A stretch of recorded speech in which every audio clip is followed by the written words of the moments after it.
Спенсер Джонсон. Кој го здипли моето сирење? Чудесен начин да се справите со промените во животот. Кој го здипли моето сирење е книга што ја користат мажи и жени во многу корпорации, државни институции, војската, во малите предпријатија, болниците, црквите и училиштата, вклучувајќи ги Amway, Apple Computers, Compaq, Dell Computers, Goodyear, Hewlett-Packard, IBM, Kodak, Nestle, Pepsi, Procter & Gamble, Shell, Time Warner, Texaco, Xerox и други. И најдобрите планови на глувците и на луѓето често се изјаловуваат. Роберт Барнс, 1759 година, 1796 година. Животот не е широк рамен тунел без пречки низ кои патуваме непречено, туку е лавиринт преполн со патеки низ кои мораме да се пробиваме загубени и збунети, секој момент соочени со ќорсокак. Но ако имаме верба, вратата секогаш ќе се отвара пред нас, иако не онаа што сме ја замислиле, туку онаа што на крајот ќе биде најдобрата за нас. Кронини 1896-1981 година. Кој го здипли моето сирење? Од време на време ќе се појави книга што ја отвора вратата на иднината. Оваа книга имаше такво влијание врз мене. Дейвид Е. Хиден, член на управниот одбор на Питер Ф. Друкер Менеджмент Центар. Штом завршив со читањето на оваа книга, нарачав уште неколку примероци да ни помогнат со излегување накрај со суровите промени со кои се соочуваме од работата во тимови, чии членови постојано се менуваат до развивање на нови пазари. Джоан Бенкс, специјалист за ефикасноста на резултатите при Whirlpool Corporation. Можам да се замислам себе си како им ја читам оваа прекрасна приказна на децата и внуците во нашата дневна соба, покрај пламенот на пријатниот оган и да ги гледам како ја сваќаат пораката. Полковник Вейн Вошер, Аеронаутички научен центар во една база Патерсон. Прекрасните ликови и јазикот на доктор Џонсон ни даваат фундаментално смислен и незаборавен начин на излегување накрај со промените. Алберт Дж. Сајмон, председател на Технолошкиот институт во Рочестер. Единствените размислувања и нарацијата на Спенсер Џонсон прават оваа драгоцена книга брзо да ја чита и да ја разбере секој што сака да успее во овие променливи времења. Ренди Хирс, поранешен подпредседател на Merrill Lynch International. Оваа книга е едноставна, разбирлива мапа која треба да ја користиме додека се бориме со нашите лични околности во врска со промените. Майкл Мори, подпредседател на Eastman Kodak. Оваа прекрасна книга е драгоцена работа за кое било лице или група која ќе реши да ги примени научените лекции. Џон Е. Лопијано, подпредседател на Xerox Corporation. Делови од сите нас, едноставно и комплексно. 4 измислени ликови опишани во оваа приказна, глувците Душкало и Брзи и човечињата Туцко и Муцко, би требало да представуваат едноставни и комплексни делови од самите нас, без обзир на возраста, полот, расата и националноста. Понекогаш се однесуваме како Душкало, кој навреме ги намирисува промените, или како Брзи, кој ита во акција, или Туцко, кој одбива да го признае постоењето на промените зашто се плаши дека тие ќе го одведат во нешто полошо, или Муцко, кој навреме сваќа дека треба да се приспособи кога ќе увиди дека промените водат кон нешто подобро. Сите ние имаме нешто заедничко без обзир на тоа кои делови од себе решаваме да ги изфрлиме на преден план, а тоа е потребата да го пронајдеме вистинскиот пат низ лавиринтот и успешно да поминеме низ времето на промените. Заткулисна приказна. Восхитен сум од улогата на нараторот за заткулисната приказна за книгата Кој го здипли моето сирење, зашто тоа значи дека книгата е веќе напишана и дека сите ние сега можеме да ја читаме, да уживаме во неа и да ја делиме со другите. Желно го очекував овој момент, откако пред многу години, уште пред да ја напишеме заедно книгата Менаџер за една минута, првпат чув како ја раскажува Спенсер Џонсон својата феноменална приказна за сирењето. Се сеќавам дека помислив колку е таа приказна одлична и дека во иднина ќе ми биде од голема помош. Кој го здипли моето сирење е приказна за промените што се случуваат во лавиринтот, во кој 4 забавни ликови го бараат сирењето. Сирењето во овој случај е метафора за она што сакаме од животот, без обзир на тоа дали е во прашање работата, врската, парите, голема куќа, слобода, здравје, слава, духовен мир или дури некоја активност како што се џогингот и голфот. Секој од нас има своја представа за тоа што е сирење, а кон него се стремиме и веруваме дека нас не прави среќни. Ако го добиеме, често цврсто се врзуваме за него, а кога ќе го загубиме или ако ни го земат, понекогаш доживуваме трауми. Лавиринтот во приказната представува место во кое во животот го барате она што го сакате. Тоа може да биде организација во која работите, општеството во кое живеете или врските што постојат во вашиот живот. На моите предавања ширум светот ја раскажувам приказнава за сирењето што е пред вас и подоцна луѓето често ми се јавуваат да ми кажат колку многу им значела. Верувале или не, оваа мала приказна спаси многу кариери, бракови и животи. Еден од многуте примери од стварниот живот е Чарли Џонс, почитуван ТВ новинар од телевизијата НБЦ, кој јавно изјави дека приказната кој го здипли моето сирење му ја спасила кариерата. Неговата професија е прилично единствена, но принципите кои ги научил се општо применливи. Еве што се случи. Чарли вредно работел и току-што завршил со одличниот пренос на случувањата од атлетските патеки на изминатите Олимписки игри. Многу се изненадил и вознемирил кога шефот му соопштил дека е префрлен во екипата за пренос на пливачките случувања на следната Олимпијада. Бидејќи тие спортови не ги познавал многу добро, бил мощно фрустриран. Сметал дека не го цена доволно и се налутил. Рекол како чувствува дека тоа не е фер. Неговиот бес почнал да влијае врз се што работел. Тогаш ја слушнал приказната кој го здипли моето сирење. Потоа се смеел самиот на себе си и го променил ставот. Сватил дека шефот токму му го здиплил сирењето.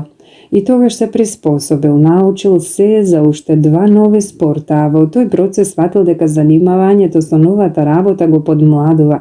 По кратко време шефот го забележал новиот став и енергија на Чарли, па наскоро тој почнал да добива подобри работи.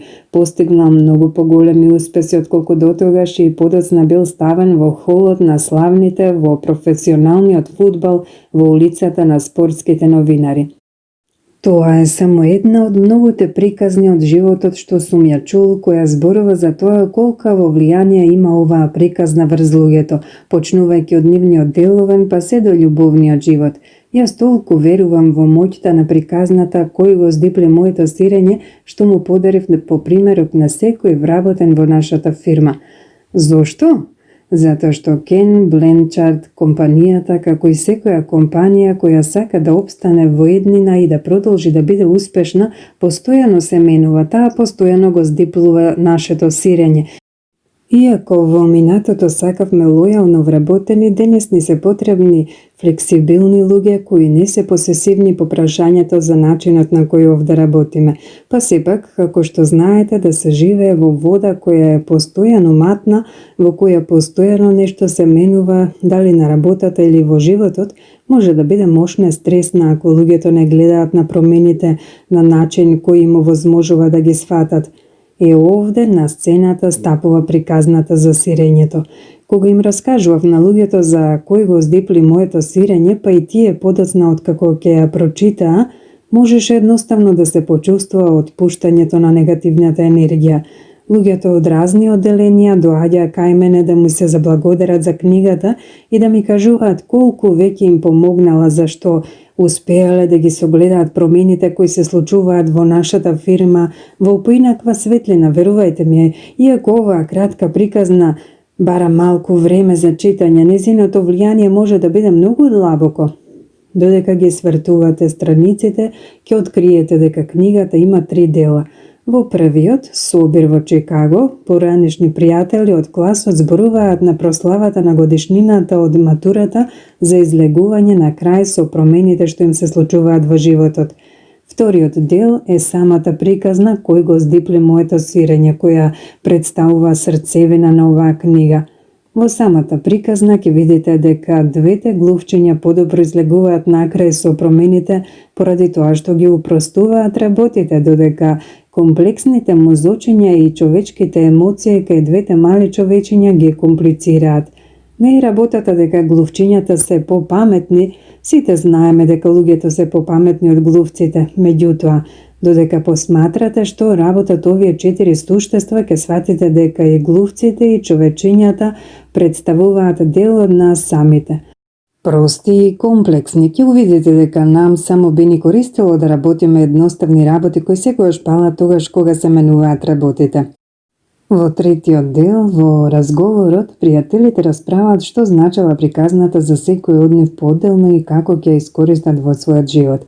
Некои читатели од прва рака на ракописов решија да прекинат, завршувајќи приказнава за да го интерпретираат самите нејзиното значење. Останатите уживале читајќи го разговорот што следи, затоа што ги охрабрил на размислување за тоа како тие би можеле да го применат во животот она што го научиле. Во секој случај се надевам дека секогаш кога ќе читате кој го здипли моето сирење, ќе пронајдете нешто ново и корисно како мене и дека вам приказната ќе ви помогне да излезете накрај со промените и да постигнете успех како и да го замислувате. Се надевам дека ќе уживате во ова што е пред вас и ви посакувам се најдобро. Не заборавајте, одете по сирењето. Кен Бленчард, Сан Диего, Калифорнија. Собир во Чикаго. Една сончева недела, неколку некогашни добри другари од класот се собраа на ручек во Чикаго, откако претходната вечер беа на прослава на годишнината од матурата. Сакаа да слушнат нешто повеќе за своите животи. Помногу шеги и добри јадења се задлабочија во интересен разговор. Една од најпопуларните ученички во класот, Ангела, рече: "Животот се покажа многу поинаков отколку што во средното училиште мислев дека ќе биде. Многу од тоа се променило." "Токму така," рече Нейтан. Сите знаеа дека тој ја презел семејната работа што останала речиси иста и била дел од тој град од кога знаат за себе. Поради тоа сите беа изненадени кога им се стори дека е загрижен. Нейтан праша: "А зарем не сте забележале како сите ние не сакаме да се менуваме, иако работите околу нас се менуваат?" Карлос рече: "Мислам дека се противставуваме на промените затоа што им се плашиме." "Карлос, ти беше капитен на фудбалската екипа," рече Джесика. "Не би ми паднало ни на крај памет дека тебе ќе те слушнам да зборуваш за страв." Се насмеа зашто сватија дека сите поминуваат низ исти работи, без обзир на тоа што се разотишле во различни правци, од вршење на домашни работи до управување со предпријатијата. Сите се трудеа да излезат накрај со неочекуваните промени кои им се случувале последните години. Исто така, поголемиот дел од нив признаа дека не знаат како да се справат со тоа. Мајкл тогаш рече: "И јас некогаш сум се плашал од промените. Кога големите промени беа најавени на мојата работа, не знаевме што да правиме. Не се приспособивме и за малку ќе пропадневме." "Тоест," продолжи тој, "за малку ќе пропадневме ако јас не слушнев за една занимлива приказна која промени се." "Како тоа?" праша Нейтан. "Па, приказната го измени мојот агол на гледање на промените, од песимистички во оптимистички и ми покажа како да се пресметам со тоа. Потоа, се промени брзо и во работата и во приватниот живот." Прво ме нервираше очигледната едноставност на приказната, звучеше како нешто што ни дава да читаме во училиште. Тогаш сватив дека всушност сами од себе се нервирам зашто не го сваќам очигледното и не разбирам сигурни нешта кои секогаш успеваат кога работите почнуваат да се менуваат. Кога сватив дека 4 ликови во приказната представуваат различни делови на мојата личност, решив на кој лик сакам да му се угледам и се променив. Подоцна им ја пратив истата приказна на некои луѓе во мојата фирма, а тие ја проследија понатаму и наскоро нам ни тргна многу подобро, зашто поголемиот дел од нас подобро се приспособи на промените, а многу луѓе ми рекоа дека таа, како и на мене, им помогнала во приватниот живот. Меѓутоа, имаше тука и неколку луѓе кои ми рекоа како ништо не извлекле од таа приказна. Некои веќе таа лекција научиле и живееа подобро, а другите мислеа дека знаат се најдобро и не сакаа што било да научат. Не им беше јасно поради што таа толку им значи на многу луѓе. Кога еден од нашите директори, кој што тешко се приспособуваше, рече дека таа приказна е губење на време, другите го исмејуваа, му зборуваа дека препознаваат на кој лик од приказната личи, мислеа на оној кој ништо не научи и не се промени. Каква е таа приказна? Праша Ангела. Се вика кој го здипли моето сирење. Сите се насмеа. Мислам дека веќе ми се допаѓа, рече Карлос. Сакаш ли да ни ја раскажеш? Можеби и нам ќе ни значи? Важи, одговори Мајкл со задоволство. Не трае долго и така почна. Кој го здипли моето сирење? Некогаш одамна во една далечна земја живееа 4 суштества кои трчаа низ лавиринтот во потрага по сирењето од кое живееа и кое ги правеше среќни. 2 беа глувчиња и се викаа Душкало и Брзи, а 2 беа човечиња, мали суштества со големина на глушец, но со лик и дело мошне налик на денешните луѓе. Се викаа Туцко и Муцко. Бидејќи се толку мали, лесно ќе биде да не се забележи што работеле тие четворица, но да се потрудевте ќе откриевте неверојатни работи.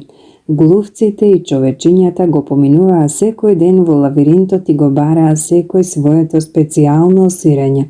Глувците Душкало и Брзи со мали глодачки мозоци, но со силни инстинкти го бараа тврдото сирење кое, како и сите глувци, сакаа да го грицкаат.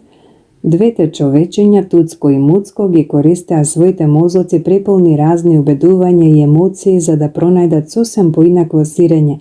Сирење со големо С, зашто веруваа дека со него ќе станат среќни и успешни. Иако глувците и човечињата беа наполно различни, сепак имаа нешто заедничко. Секое утро облекуваа тренерки, обуваа патеки, заминуваа од своите куќички и јуреа во лавиринтот да го бараат своето омилено сирење. Лавиринтот беше преполн со испреплетени ходници и соби, а во некои од нив се криеше вкусното сирење. Но во него исто така имаше и мрачни катчиња и ќурсокаци кои не водеа никаде. На такво место беше лесно да се загубиш. Меѓутоа, за оние кои би успееле да се снајдат, лавиринтот криеше тајни кои овозможуваат подобар живот. Глувците Душкало и Брзи го користеа едноставниот метод за пронаоѓање на сирење.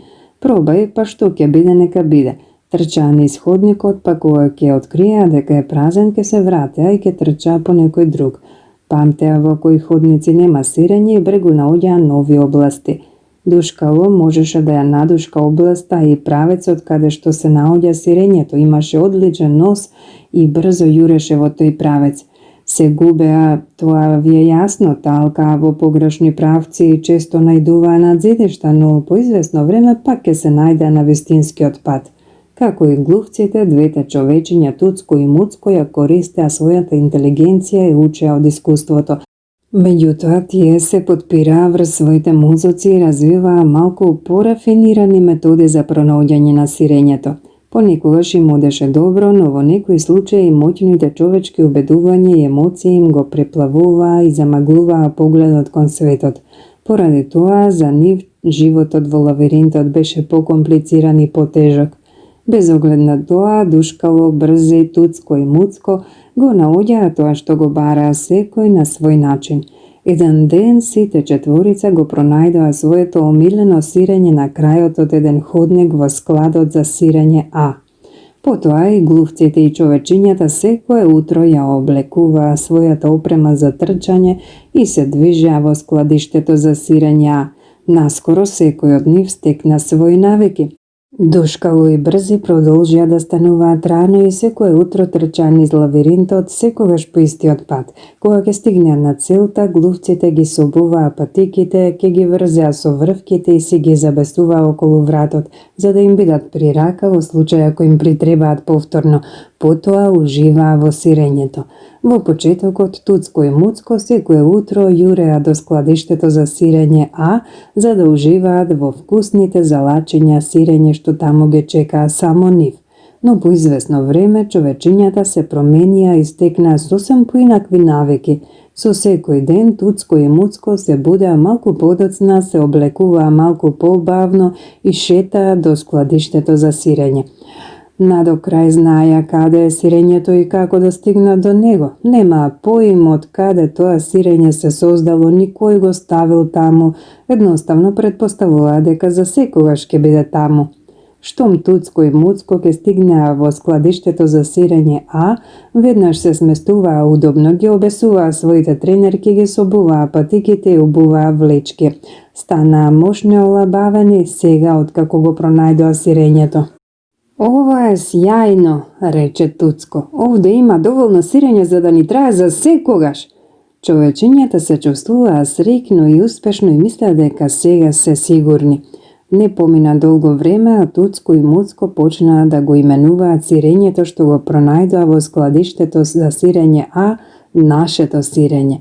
Тоа складиште за сирење беше толку големо што по извесно време се преселија од својата куќа малку поблиску и околу него го изградија својот друштвен живот.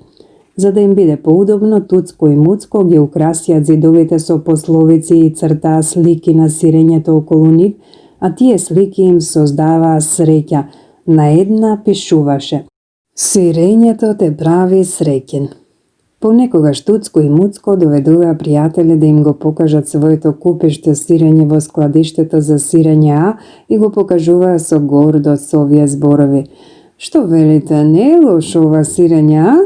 Понекогаш го делеа со пријателите, а понекогаш не. Ние го заслужуваме ова сирење, рече Туцко. Баш се изнамачивме да го пронајдеме. Туцко подигна убаво свежо парче и го изеде.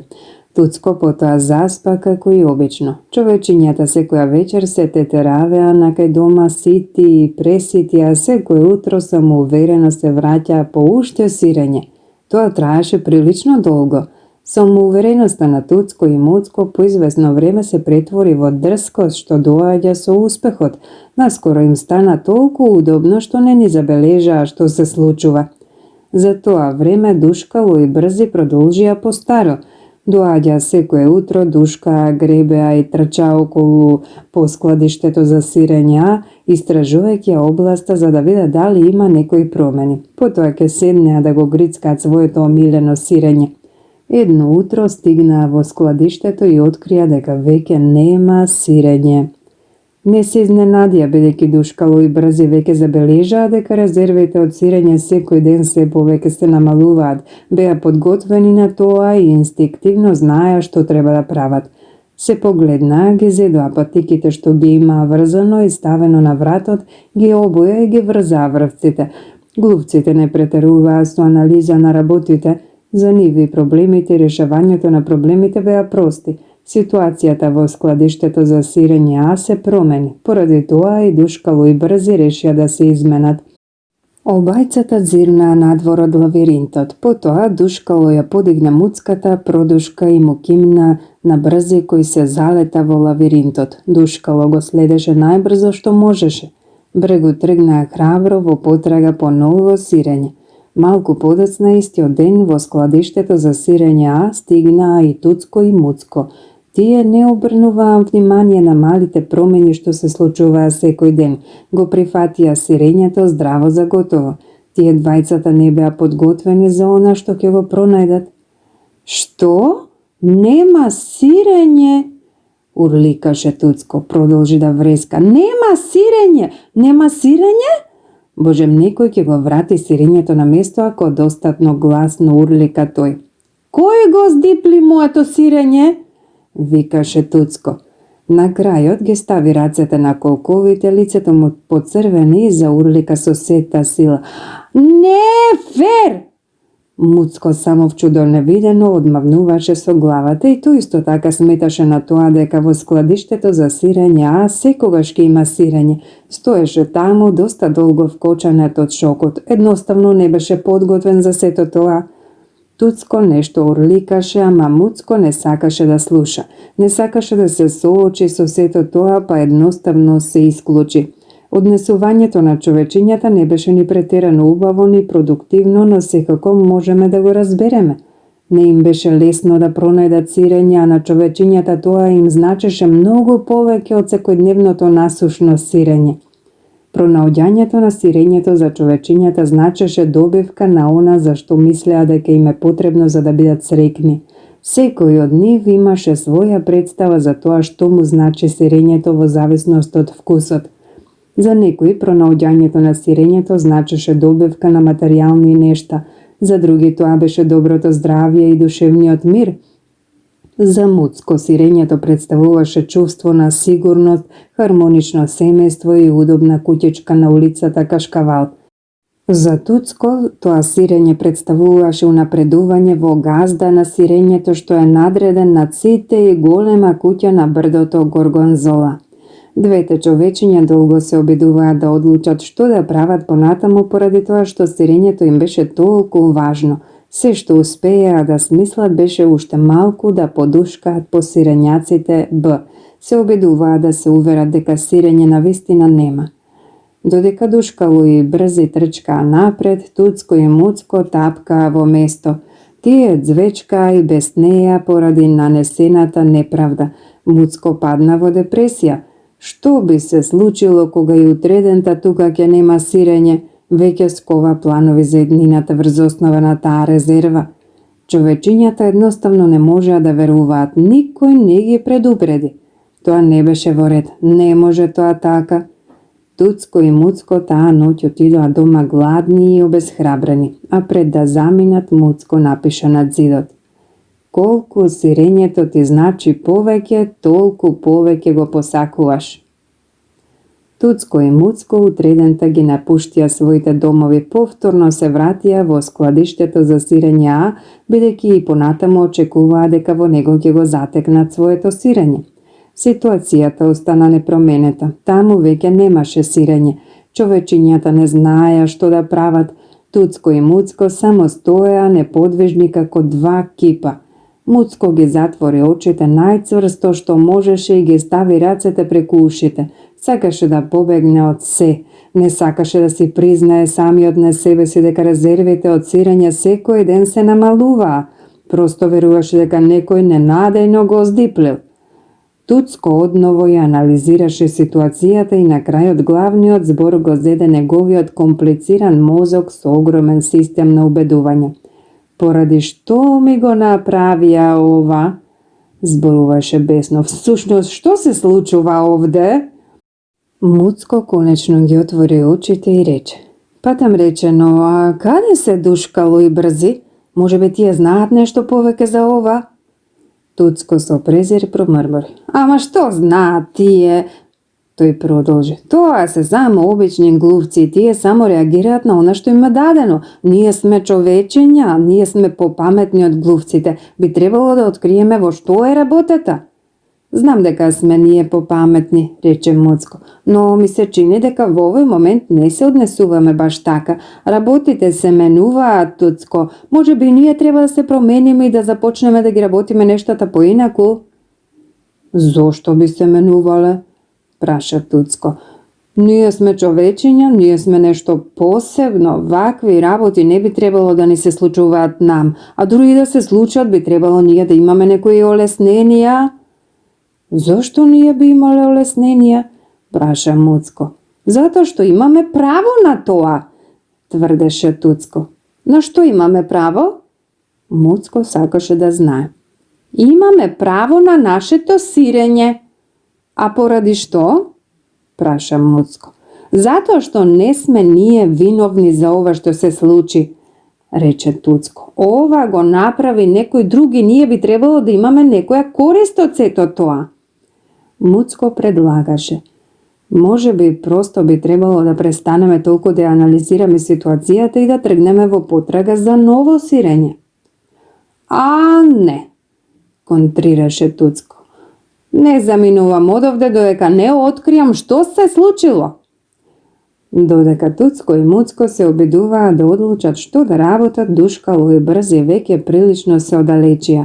Отидоа подлабоко во лавиринтот, по долгите ходници и бараа сирење во секое складиште на кое што најдуваа.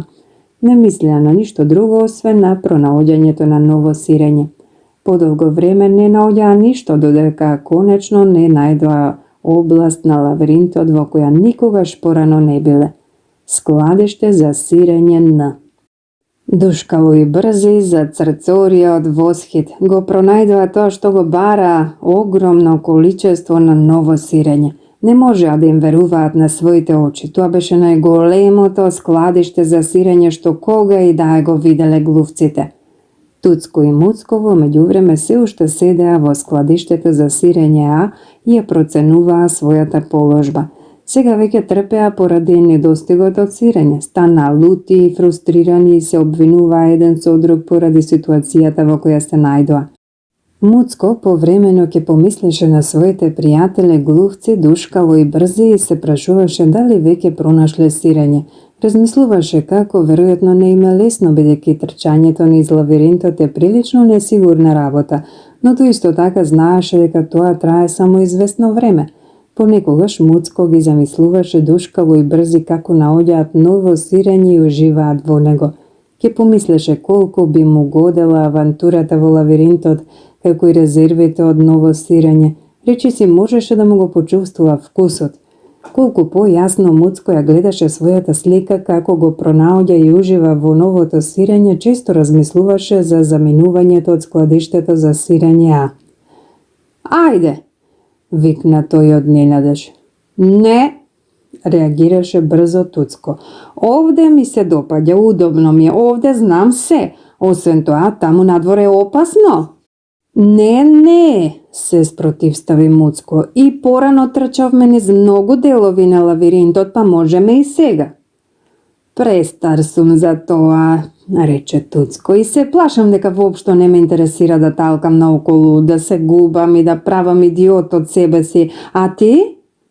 Потоа стравот на Муцко од пораз повторно се пробуди и надежта за пронаоѓање на ново сирење избледна. Така што човечињата секој ден го работеа истото тоа како порано. Одеа во складиштето за сирења, таму седеа и се враќа со свежи грижи и фрустрации на место сирење. Се обидоа да се прават дека не се случило ништо, но се полошо и полошо спиеа. Следниот ден имаа помалку енергија и стануваа мошни, нервозни. Нивните домови веќе не беа среќни гнезда како порано. Човечињата спиеа тешко и имаа ноќни мори во кои не пронаоѓаа сирење. А сепак Туцко и Муцко секој ден се враќаа во складиштето за сирење А и чекаа таму секој ден. Туцко рече: знаеш, кога само би работеле повредно, можеби ќе откриеме дека работите не се промениле толку многу. Сирењето мора да е тука некаде близу, можеби едноставно го скриле оде, зад зидот. Туцко и Муцко следниот ден со себе го понесоа алатот. Туцко го држеше длетото, а Муцко лупаше со чеканчето додека не пробија дупка во зидот на складиштето за сирење В. Зирнаа внатре, ама таму немаше сирење. Се разочараа, но и понатаму веруваа дека може да го решат проблемот. Почнуваа порано, остануваа подолго и работеа повредно, но по известно време добија само голема дупка во зидот. Муцко почна да ја согледува разликата меѓу активноста и продуктивноста. Може би, почна Туцко, би требало да седиме овде и да видиме што ќе се случи. Порано или подоцна ќе ни го вратат сирењето. Муцко сакаше да верува во тоа, па секој ден одеше дома да се одмори и се враќаше неволно со Туцко во складиштето за сирење А, но сирење немаше ни од плевел. Човечињата дотогаш беа истоштени од глад и стрес. На Муцко му здодеа да чека подобри денови. Почна да увидува дека ќе им биде се полошо колку подолго ќе бидат без сирење. Муцко свати дека одат во погрешен правец. Конечно, Еден ден Муцко почна да се смее на своја сметка. Гледај не нас, само се вртиме во круг, а се прашуваме зошто работите не одат на подобро. Сето тоа да не беше толку безсмислено би било уште посмешно. На Муцко не му се допадна идејата за враќање во лавиринтот, зашто знаеше дека ќе се загуби и дека нема поим каде би можел да пронајде сирење, но мораше да се насмевне на својата глупост кога свати колку стравот го промени. Го праша Туцко: "Каде ги ставивме нашите патики?" Долго ги бараше, зашто сета опрема ја тргнаа настрана откако го пронајдоа сирењето во складиштето за сирење, а мислеа дека повеќе нема да им бидат потребни. Кога Туцко виде како Муцко ги обува патиките, рече: "Без друго нема да излезеш од лавиринтот. Зошто едноставно не останеш овде со мене додека не ни го вратат сирењето?" "Затоа што ти не разбираш ништо," рече Муцко. "Ни јас не сакав да разберам, но сега сваќам дека нам нема никогаш да ни го вратат. Време е да побараме ново сирење." Туцко се противставуваше: "Но што ако таму надвор нема веќе сирење? Или ако го имаш, тоа ако не го пронајдеш?" "Не знам," рече Муцко. Тоа прашање и самиот си го постави повеќе пати и секој пат одново ги почувствува сите стравови што го задржуваат тука на истото место. Се прашуваше: "Каде е поверојатно дека ќе пронајдам сирење, овде или во лавиринтот?" Во главата наслика слика. Се гледаше себе си како оди во лавиринтот со насмевка на лицето. Иако оваа слика го изненади, исто така и го охрабри. Гледаше како секој миг се губи во лавиринтот, но чувствуваше дека на крајот ќе пронајде ново сирење некаде таму, каде и сите оние добри работи што го придружуваат. Собра сили. Тогаш ја искористи својата фантазија и во главата ја наслика најуверливата можна слика, со сите реалистични детали себе, како го пронаоѓа и ужива во вкусот на новото сирење. Се гледаше како го јаде дупчестото швајцарско сирење, светло портокаловиот чедар, италијанската моцарела и преубавиот мек француски камамбер. И тогаш Туцко нешто рече, па Муцко свати дека е се уште во складиштето за сирење А. Муцко рече: "Понекогаш, Туцко, работите се менуваат така што никогаш не се враќаат по старо. Ова ми изгледа така. Тоа е животот. Се менува, па мораме и ние." Муцко го погледна својот ослабен другар и се обиде да го вразуми, но стравот на Туцко се претвори во лутина, па не сакаше да го слуша. Муцко не сакаше да биде груб, но мораше да се насмее на нивната заедничка глупост. Муцко веднаш се почувства поживо додека се подготвуваше за одење и свати дека конечно може да се смее самиот на себе си, да се олабави и да тргне понатаму. Муцко се насмевна и најави: "Време е за лавиринтот!" Туцко остана намртен и не рече ништо. Муцко подкрена едно мало остро камче и напише над зидот сериозна мисла за Туцко. Како и секогаш, Муцко дури нацрта и цртеж на сирење околу напишаното со надеж дека тоа ќе го натера Туцко да се насмевне, да се развесели и да тргне во потрага за ново сирење. Но Туцко не сакаше да свати.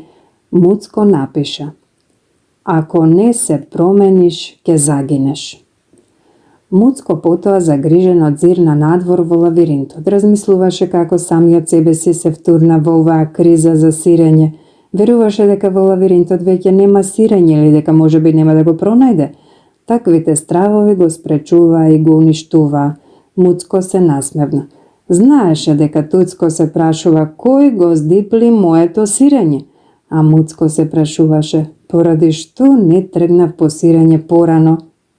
Кога тргна надвор во лавиринтот, Муцко погледна таму од каде што дојде и ја почувствува сета удобност на тоа место. Чувствуваше како го влече познатата територија, иако таму подолго време немаше сирење. Муцко малку се загрижи и се праша дали навистина сака да отиде во лавиринтот.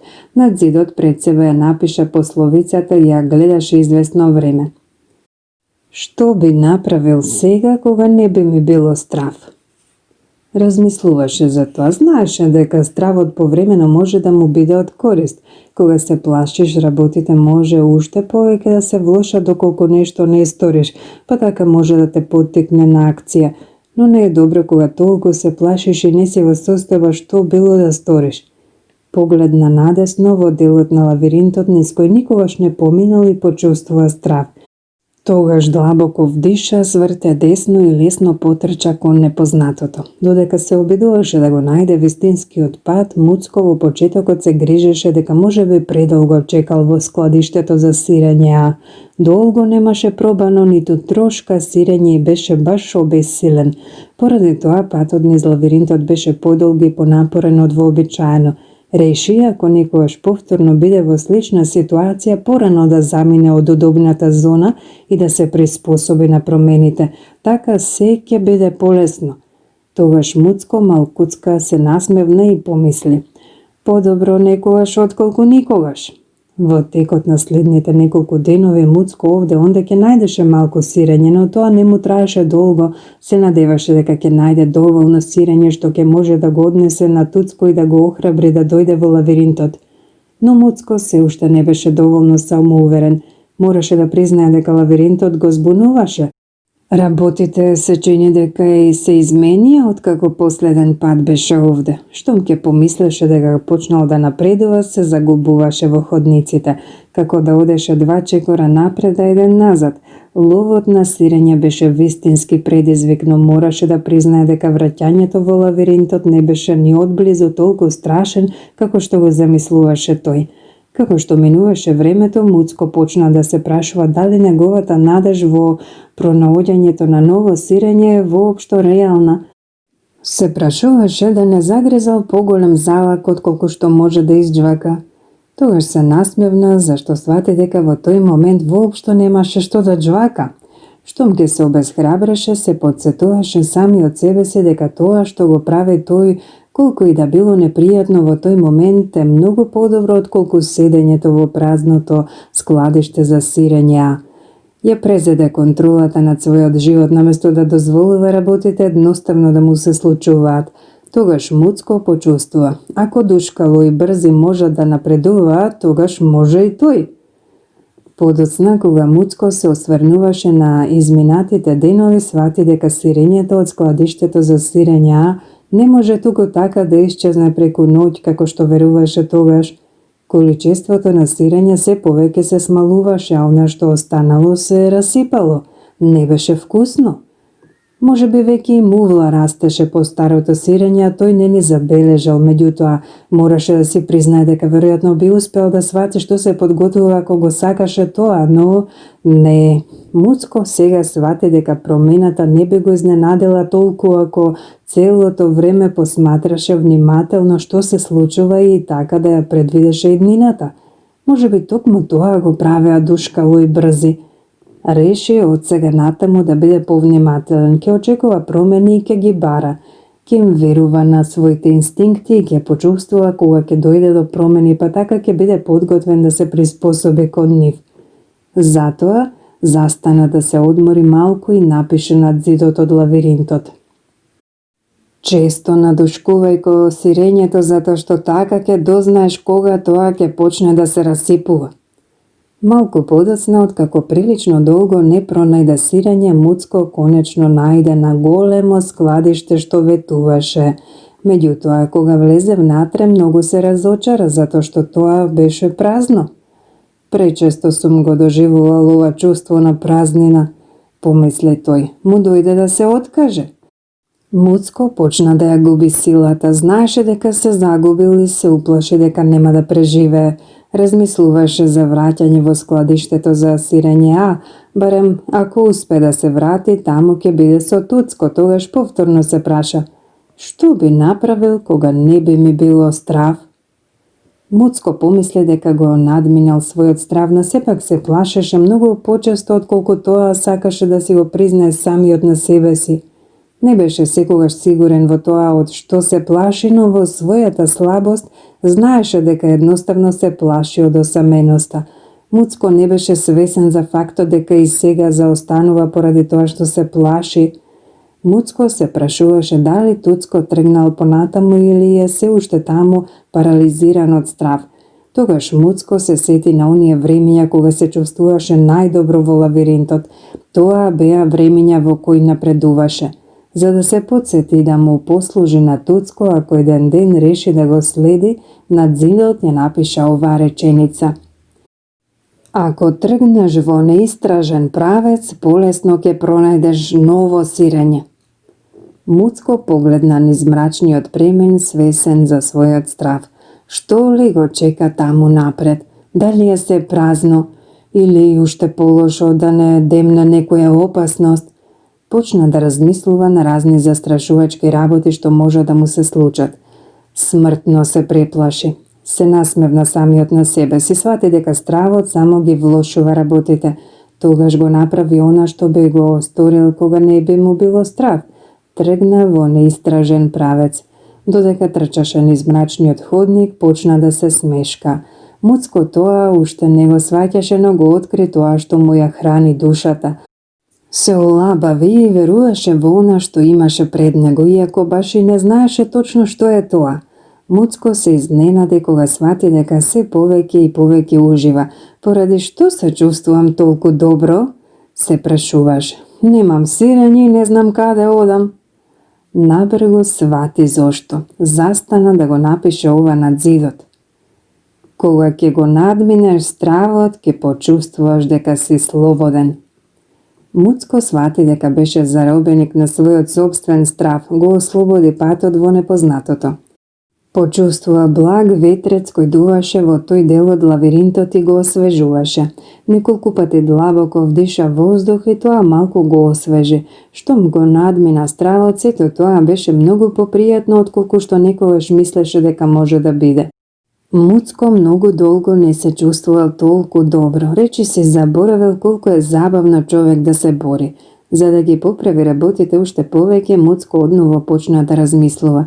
Се согледа себе си со сите детали како седи среде купиштата своји омилени сирења од чедар до бри. Се виде себе си како ги грицка сите можни сирења што ги сака и му се допадна тоа што го гледа. Тогаш замисли колку би уживал во сите тие прекрасни сладости. Колку појасно се гледаше себе си како ужива во новото сирење, таа слика му стануваше се пореална и поверојатна. Едноставно чувствуваше дека наскоро ќе го пронајде. Тој напиша: Кога ќе се замислам себе си како јадам ново сирење, таа слика ме води до него.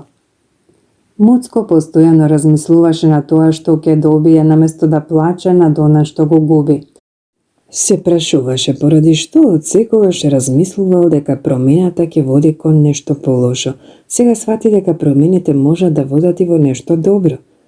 Поради што не сум го сватил тоа порано? Се прашуваше тој. Тогаш јурна низ лавиринтот побрзо и посилно, напрегос догледа складиште со сирење и многу се возбуди кога забележа парчиња ново сирење близу до влезот. Тоа беа некои видови сирења кои порано не ги видел никогаш, но дејствуваа одлично. Ги проба и беа сладосни. Изеде повеќе парчиња ново сирење, а неколку стави в джеб за евентуално подоцна да ги подели со Туцко. Силата почна да му се враќа. Влезе во складиштето мошне возбуден, но за своје очајување откри дека е празно. Некој овде бил пред него и оставил само неколку парчиња ново сирење. Свати дека веројатно и тој овде ќе пронајдеше пристојно количество ново сирење да тргнеше порано во потрага. Муцко реши да се врати и да провери дали Туцко е подготвен да појде со него. Додека се враќаше по истиот пат назад, застана и напиша над зидот: Колку побрзо ќе го преболиш старото сирење, побрзо ќе го пронајдеш новото. По извесно време Муцко стигна до складиштето за сирење А и го пронајде Туцко. Му понуди парчиња ново сирење, но Туцко ги одби. Туцко го оценеше гестот на својот пријател, но рече: Мислам дека тоа ново сирење не би ми се допаднало.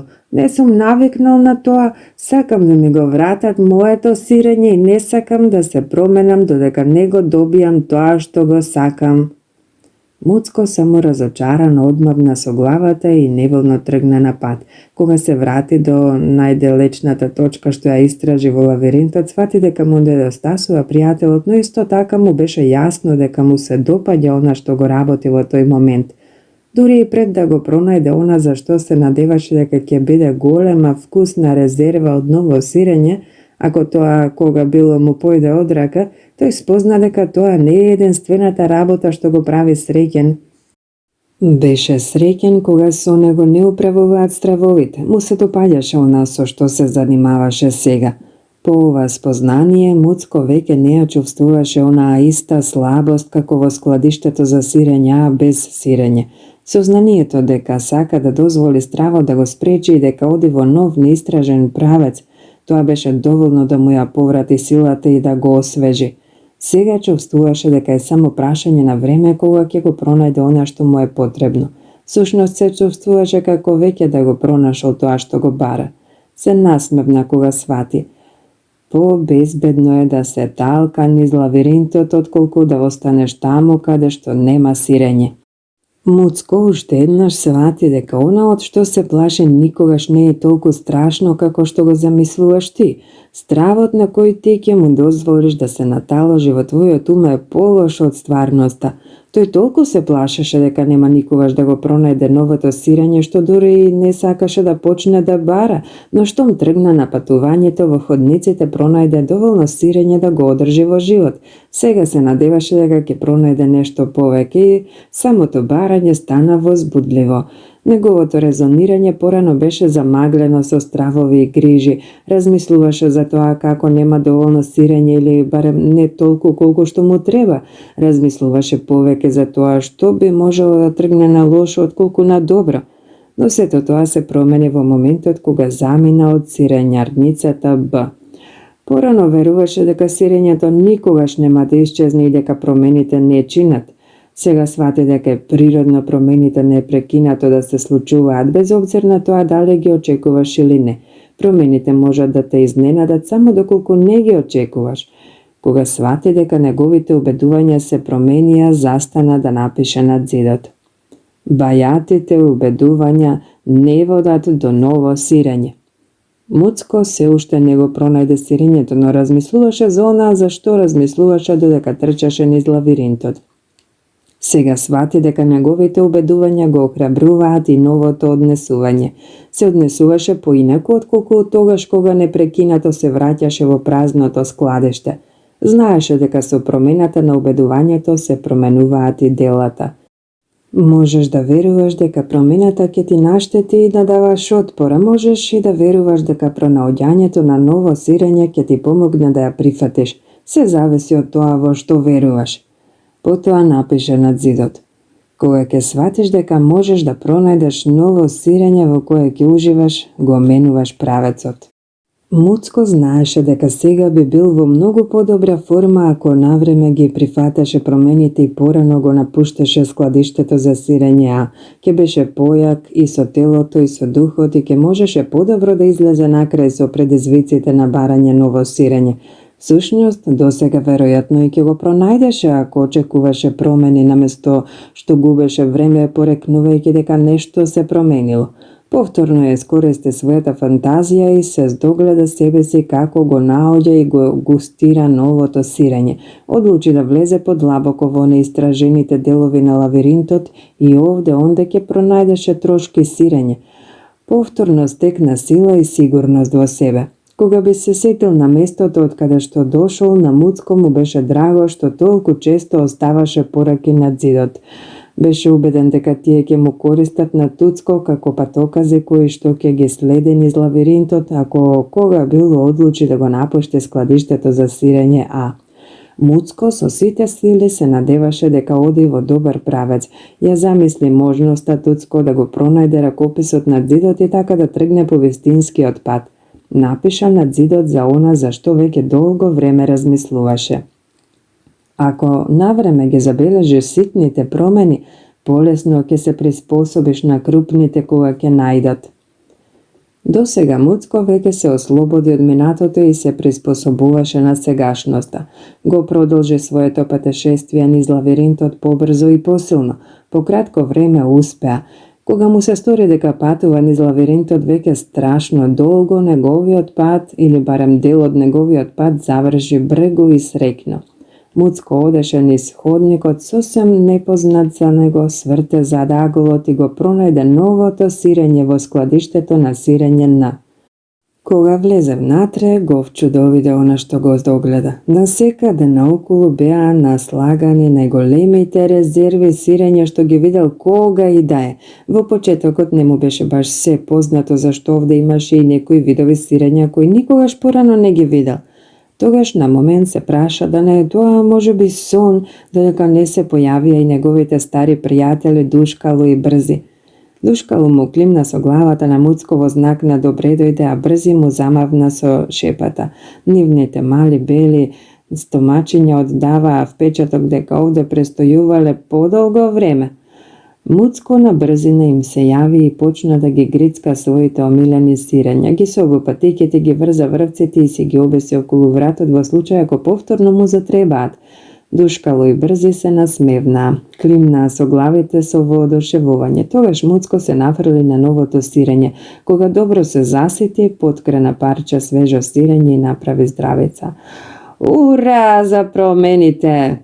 Додека Муцко уживаше во новото сирење, размислуваше за она што научил.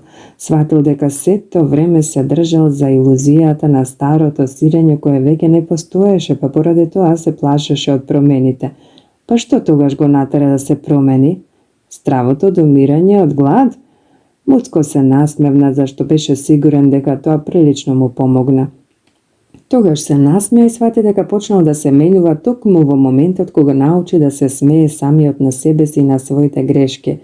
Свати дека човекот најпре го се менува кога ќе успее да се смее на сопствената глупост, тогаш може да се олабави и да тргне понатаму.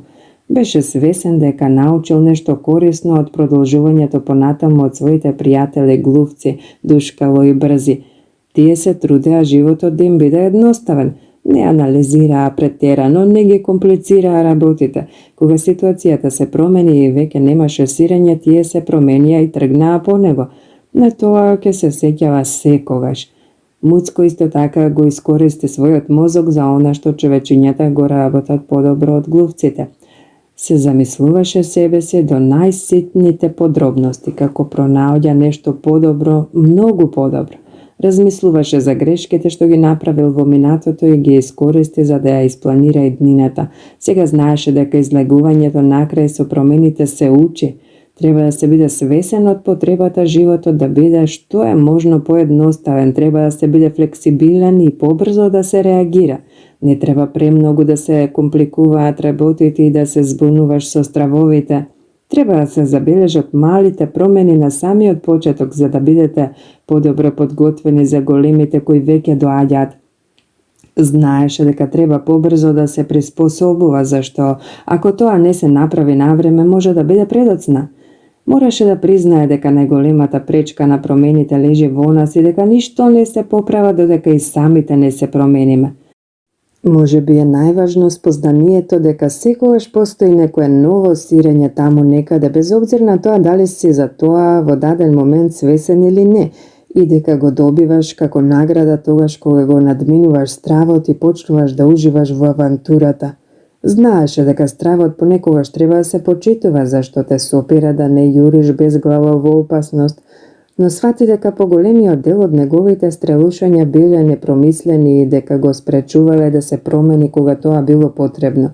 Меѓутоа, иако тоа порано не му се допаѓаше, промената всушност беше прикриен благослов, зашто го одведе до подобро сирење. Дури во себе се откри подобра личност, додека Муцко се подсетуваше на сето она што го научил, се сети и на својот другар Туцко, се прашуваше дали Туцко кога и да е прочитал некоја од пословиците кои Муцко му ги напише над зидот на складиштето за сирење и под зидовите од лавиринтот. Дали Туцко некогаш решил да се ослободи од ќората работа и да тргне понатаму? Дали кога и да е влегол во лавиринтот и пронашол нешто што би му го подобрило животот? А може би Туцко е се уште на истото место зашто не сака да се промени. Муцко размислуваше за враќање во сирењарницата Б да го пронајде Туцко, беше сигурен дека може лесно да се врати назад. Мислеше доколку го пронајде дека би можел да му покаже на Туцко како да се избави од својата неволја, но Муцко свати дека веќе се имаше обидено да го убеде својот пријател да се промени. Туцко мораше самиот да го пронајде патот на избавувањето од бедната положба и личните стравови. Никој тоа не може да го направи наместо него, ниту да го наговори на такво нешто. Тој самиот мора некако да ја свати добродетелта на промените. Муцко знаеше дека Туцко би можел да го најде патот по трагата, читајќи го патен мракописот на зидот. Отиде и ја напише на најголемиот зид на складиштето за сирење на суштината на она што го научил дотогаш. Нацрта голем цртеж на сирење околу сите тие мудрости и со насмевка го посматраше. Промените се случуваат. Некој постојано го тргнува сирењето. Предвиди ги промените. Подготви се за исчезнувањето на сирењето. Посматрај ги промените. Често мирисе го сирењето за да знаеш кога ќе се збајати. Бргу приспособувај се на промените. Колку побргу ќе го преболиш старото сирење, побрзо ќе уживаш во новото. Промени се. Оди по сирењето. Уживај во промените. Уживај во авантурата и во вкусот на новото сирење. Биди подготвен да се промениш бргу и да уживаш во тоа. Сирењето постојано исчезнува. Муцко свати колку далеку се иставил од оние денови кога со Туцко беше во складиштето за сирење, но знаеше дека лесно може однова да се врати на старото дотолку му стане достатно удобно. Затоа секој ден вршеше инспекција во складиштето за сирење Н, за да провери во каква состојба е сирењето. Ќе направи што годе ќе биде потребно да избегне да го изненадат неочекуваните промени. Иако Муцко се уште имаше огромна резерва од сирење, често одеше во лавиринтот и истражуваше нови области за да биде во тек со настаните околу него. Знаеше дека е побезбедно да ги согледа реалните можности отколку да се изолира во својата удобна зона. Тогаш Муцко чу нешто што му заличи на некое движење во лавиринтот. Кога шумот се засили, свати дека некој доаѓа. Да не е тоа можеби Туцко? Може би тој е онаму зад ќошето? Муцко се помоли и се понадева како многу пати порано дека конечно може би неговиот добар другар собира сили да оди по сирењето и да ужива во тоа. Крај. Или е тоа нов почеток? Расправа. Подоцна истиот ден. Кога Мајкл ја доврши приказната, погледна околу себе и ги здогледа насмевките на лицата на своите поранешни школски другари. Неколку мина му заблагодарија и му рекоа дека многу работи научиле од приказната. Нейтан ја праша групата. Што велите подоцна да се собереме да поразговараме за оваа приказна? Повеќето од нив одговорија дека би сакале да поразговараат за приказната, па се договорија подоцна да излезат на пијалак пред вечерата. Таа вечер во хотелскиот бар се задеваа еден со друг во врска со пронаоѓањето на нивното сирење и местото во лавиринтот. Тогаш Ангела добронамерно ја праша групата. Па, кои сте вие во приказната? Душкало, Брзи, Туцко или Муцко? Карлос одговори. Па, токму за тоа размислував денес попладнето. Јас се сеќавам на времето пред да тргнам на работа со спортската опрема. Тогаш имав една гадна средба со промените. Не бев душкало, не ја намерисав ситуацијата и не ги видов промените што надоаѓа, а сигурно не бев ни Брзи, не тргнав веднаш во акција. Повеќе бев како Туцко кој сакаше да остане на позната територија, а всушност не сакав да се справам со промените, дури не сакав ни да признаам дека доаѓаат. Мајкл, кој се чувствуваше како воопшто да не поминало толку време од кога тој и Карлос беа блиски пријатели во училиштето, го праша. Зашто тоа зборуваш, другар? Карлос рече, за неочекуваната промена на работата. Мајкл се насмевна. Да не те отпуштија? Па, да речеме само дека не сум сакал да одам во потрага по новото сирење. Мислев дека имав добра причина поради која јас не треба да се променам, така што тогаш баш бев бесен. Некои од нивните школски другари кои дотогаш молчаа се охрабрија и проговорија, вклучувајќи го и Френк кој работеше во војската. Туцко ме подсети на еден мој пријател, рече Френк. Неговото одделение се затвораше, но тој не сакаше да го свати тоа. Неговите луѓе беа преместени на други работи.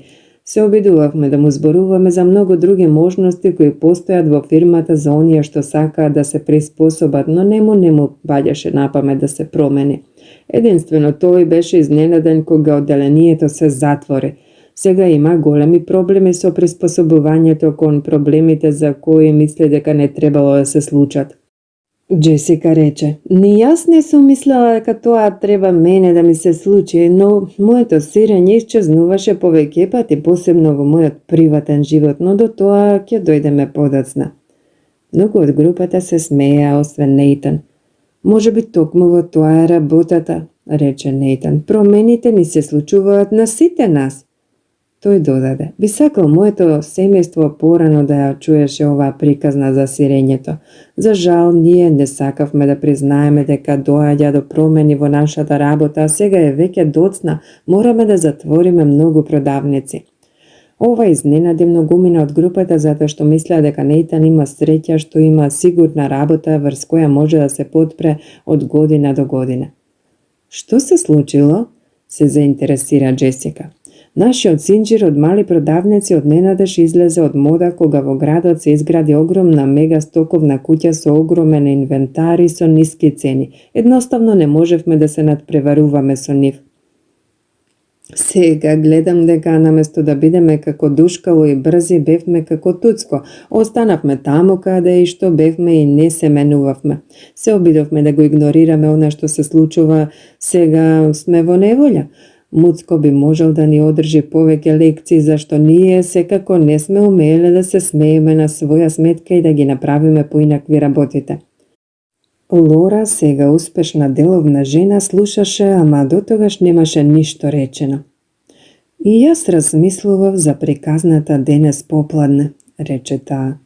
Се прашувам како би можела да бидам повеќе како Муцко и да сватам што работам погрешно па да се насмевнам на своја сметка, да се изменам и да се поправам. Баш ме интересира колку од вас овде се плашат од промените. Никој не одговори, па таа предложи. Како би било да кренете рака? Се крена само една рака. Па изгледа дека имаме едно искрено лице во групата, рече таа и тогаш продолжи. Може би следново прашање ќе ви се допадне повеќе. Колку од вас овде мислат дека другите луѓе се плашат од промените? Речи си сите кренаа рака, тогаш почнаа да се смеат. Што ни покажува тоа? Не сакаме тоа да си го признаеме на себе си, одговори Нейтан. Се разбира, призна Мајкл. Понекогаш дури не сме свесни дека се плашиме. Сигурен сум дека така беше со мене. Кога првпат ја чува оваа приказна ми се допадна прашањето: што би направил кога не би ти било страв? Тогаш Джесика додаде: па јас извлеков поука дека промените се случуваат насекаде и дека би ми било подобро кога брго би си се приспособувала кон нив. Се сеќавам кога нашата фирма пред неколку години продаваше енциклопедии во комплети од по 20 томови. Едно лице се обиде да не убеди да ја ставиме целата енциклопедија на еден CD и да ја продаваме по ефтина цена. Така би било полесно да се обновува, би не чинела помалку во производството, а многу повеќе луѓе ќе можат да ја купат, но ние се спротивставувавме на тоа. А поради што? Праша Нейтан. Поради тоа што мислевме дека рбетот на нашата работа го прават нашите многобројни продавачи кои работат од врата до врата. Цената на производот мораше да биде висока за да можат тие да земат свој процент и да останат со нас. Така работевме од самиот почеток и мислевме дека тоа ќе трае за секогаш. Лора рече: може би е тоа онаа дрскост што доаѓа со успехот и од која страдаа Туцко и Муцко. Не забележаа дека треба да се менува она што дотогаш функционираше одлично. Нейтан рече: Значи, вие мислевте дека вашето сирење, старото сирење било единственото сирење што постои? Па да, и сакавме да го задржиме. Кога само ќе си спомнам што ни се случи нам потоа, сваќам дека проблемот не е само во здиплувањето на сирењето, ми паѓа на памет дека сирењето има свој самостоен живот и дека на крајот едноставно исчезнува. Меѓутоа, ние не се променивме, но се променија нашите конкуренти и продажбата страшно ни опадна. Поминувавме низ тежок период. Сега предстои уште една голема технолошка промена во нашата индустрија, ми се чини дека никој во фирмата не сака да се фати во костец со тоа. Тоа нема да излезе на добро. Мислам дека наскоро ќе останам без работа. Време е за лавиринтот, извикна Карлос. Сите се насмеа, вклучително и Джесика. Карлос се сврте кон Джесика и рече: Добро е што можеш да се смееш на своја сметка. Френк рече: Тоа е лекција што јас сум ја научил. Често себе се сваќам премногу сериозно. Забележав колку се променил Муцко кога конечно успеа да се смее самиот на себе и на она што го работи. Ангела праша: Што мислите, дали Туцко кога и да било се изменил и го пронашол новото сирење? Илјен рече: Мислам да. Јас не мислам, рече Кори. Некои луѓе никогаш не се менуваат и тоа го плаќаат скапо. Во мојата ординација среќавам луѓе како што е Туцко. Тие сметаат дека имаат право на своето сирење. Кога ќе им го земат, се чувствуваат како жртви и ги обвинуваат другите. Се разболуваат многу повеќе од луѓето кои одлучиле да продолжат понатаму. Тогаш Нейтан тивко рече како да се обраќа на самиот себе си: Мислам дека вистинско прашање е што треба да оставиме зад себе и кон што треба да поминеме. Извесно време никој ништо не преозборе. Мора да признам, рече Нейтан, дека јас знаев што се случува со продавниците како што се нашите во останатите делови на земјата, но се надевав дека тоа нема да не снајде и нас.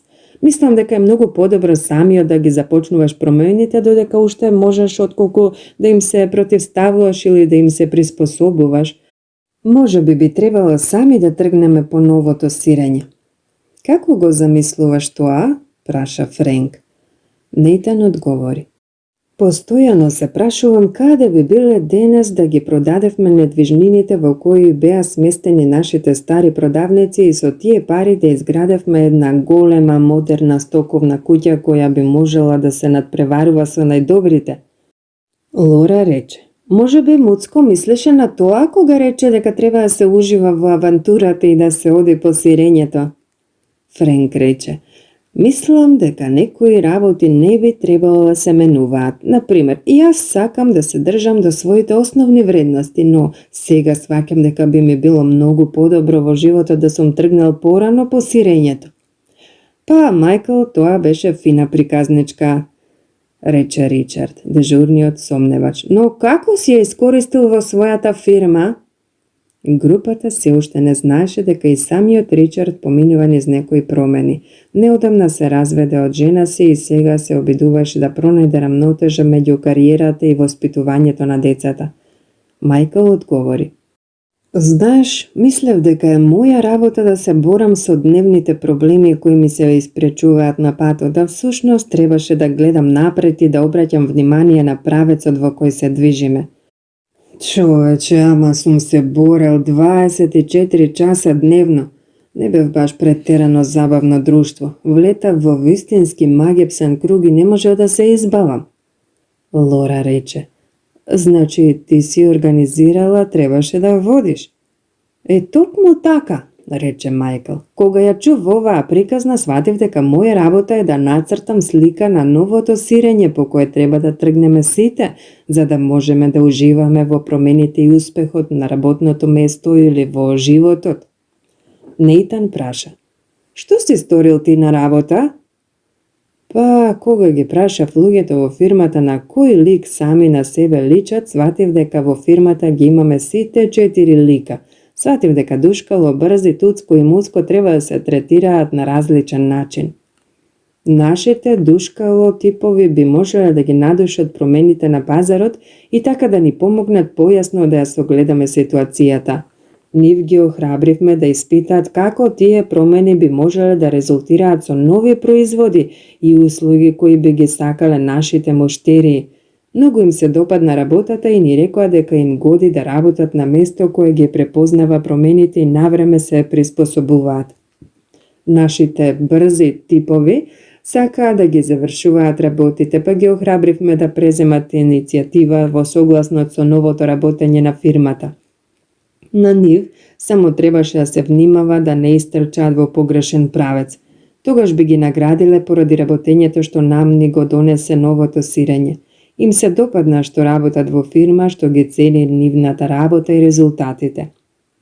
А што е со типовите како Туцко и Муцко? Праша Ангела. За жал, Туцко типовите беа сопирачи што нас не правеа бавни, одговори Мајкл. Им беше или премногу удобно, или премногу се плашеа да се изменат. Некои од нив се изменија дури откако им ја нацртавме верната слика која им покажа на кој начин промените ќе бидат во нивна корист. Ни рекоа дека сакаат да работат на место кое е сигурно и дека поради тоа мораат да ја видат смислата на промените и така да го засилат своето чувство на сигурност. Кога сватја дека најголемата опасност лежи во останувањето на истото, некои од нив се променија и успеа. Таа слика нам ни помогна да претвориме поголем дел наши Туцко типови во Муцко типови. Што сте направиле со Туцко типовите кои не сакаа да се изменат? Сакаше да знае Френк. Моравме да ги отпуштиме, рече тажно Мајкл. Сакавме да ги задржиме сите наши вработени, ама знаевме дека ќе се најдеме во неволја ако фирмата не ни се промени бргу. Тогаш тој рече: добра вест се нашите Муцко вработени, иако во почетокот се колебаа, беа доволно отворени да научат нешто ново, да почнат да се однесуваат поинаку и навреме да се приспособуваат да ни бидат од помош. Сега очекуваат промени и активно ги бараат, бидејќи тие ја разбираат природата на човекот, ни помогнаат да насликаме реалистичка слика на новото сирење кое ја има смисла за се. Ни рекоа дека сакале да работат во организација која им помага на луѓето да станат самоуверени и полесно да се променат, а тие нас ни помогна да ја задржиме смислата за хумор на патот до нашето ново сирење. Ричард забележа: сето тоа го постигнавте врз основа на една приказничка? Мајкл се насмевна. Не е само приказничка во прашање, туку она што кај нас го променивме врз основа на своите заклучоци. Ангела призна: и јас помалку сум како Туцко, така што за мене најсилен дел од приказната е оној кога Муцко се смее на неговиот страв и почнува да ја црта во главата сликата за себе додека го јаде новото сирење. Тоа му помогна авантурата низ лавиринтот да биде полесна и помалку страшна, и на крајот навистина доби многу повеќе. Тоа е тоа што јас би сакала почесто да го работам.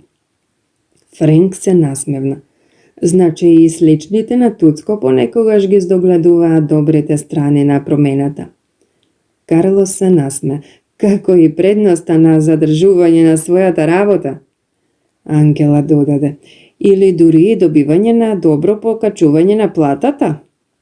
Ричард, кој главно се муртеше за време на ова расправија, рече: мојата директорка постојано ми зборува дека нашата компанија мора да се промени.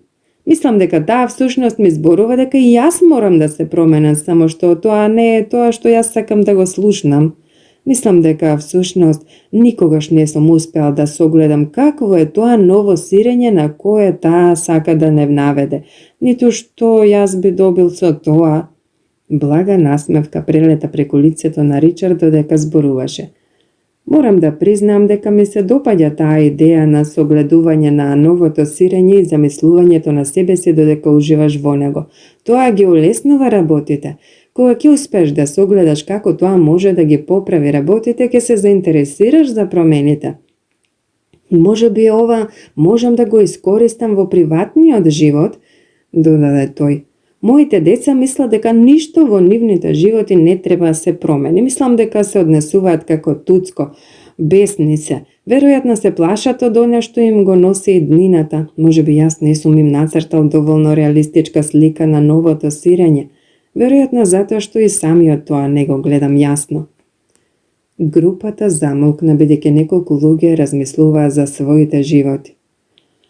Па, рече Джесика, поголемиот дел од луѓето овде зборуваат за својата работа, но додека ја слушав приказната, јас размислував за својот приватен живот. Мислам дека мојата моментална врска стана старо сирење кое прилично му влосало. Кори се насмевна. А и мојата исто така, веројатно би требало да се ослободам од таа лоша врска. Ангелът се спротивстави.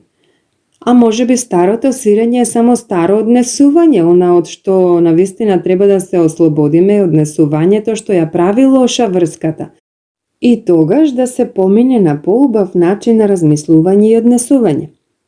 Упс, реагираше Кори. Имаш право, новото сирење може да биде и нова врска со истата личност. Ричард рече. Ми се чини дека во оваа приказна има многу повеќе од колку што мислев. Ми се допаѓа идејата за напуштањето на старото однесување наместо раскинување на старата врска.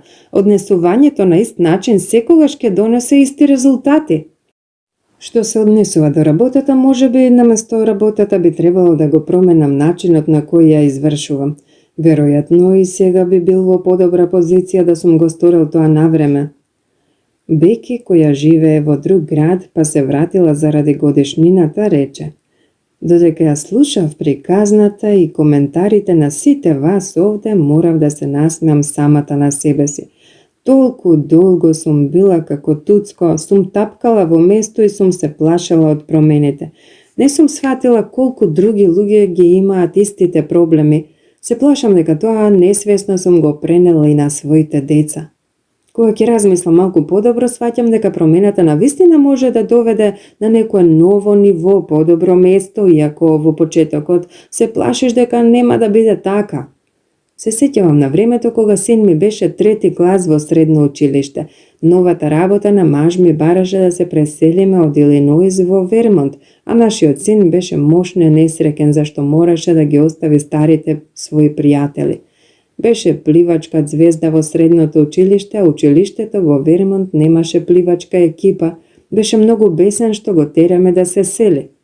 На крајот испадна вака.